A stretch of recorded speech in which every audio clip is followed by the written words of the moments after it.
There are moments in life when you stand at a crossroads, unable to see more than a single step ahead, yet something inside whispers, "Move!" Not because you understand the road, but because the one who made the road is calling you forward. And sometimes the greatest journeys begin not with certainty, but with a trembling yes to a God who sees beyond the horizon. That is the invitation Abraham once received, a call that reshaped not just his life, but the future of nations. When God first spoke to Abraham, then called Abram, he was living comfortably in Haran. He knew the land, the culture, the rhythm of life. But God asked him to leave all of it behind. His country, his relatives, his father's household. This wasn't just a command. It was a promise wrapped in unknowns. God told him he would make him into a great nation, bless him, and make his name great. Abraham didn't receive a map or a timeline, only a word from God and the presence that walked with him. And Abraham believed. As he journeyed through Canaan, Abraham repeatedly built altars, simple stones marking deep moments of encounter with God. These weren't monuments of achievement, but memorials of trust. Each altar declared that Abraham was placing his future in God's hands. Yet the promise God gave him seemed impossible. He and Sarah were aging, and the hope of a child grew dim as the years passed. Still, God reaffirmed his covenant, even leading Abraham outside one night to gaze at the stars and hear the impossible. "So shall your offspring be."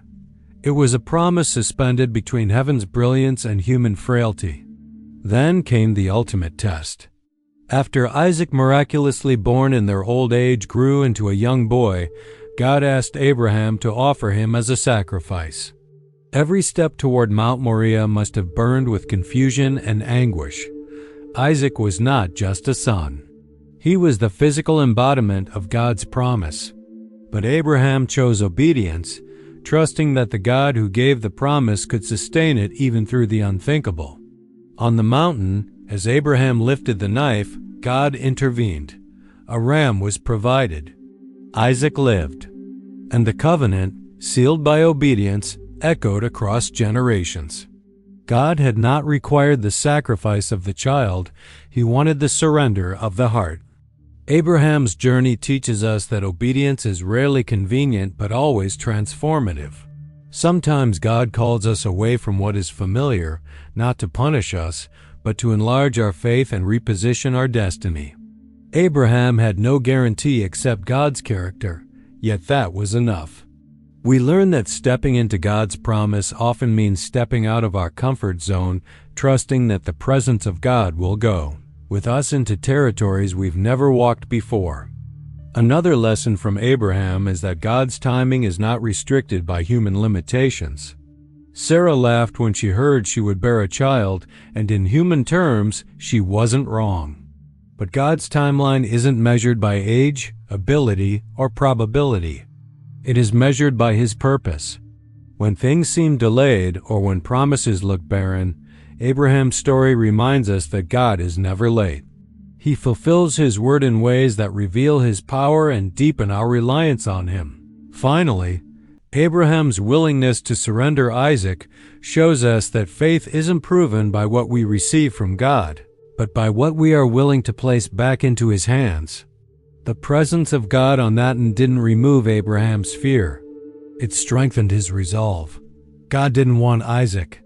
He wanted Abraham's trust. The same is true for us.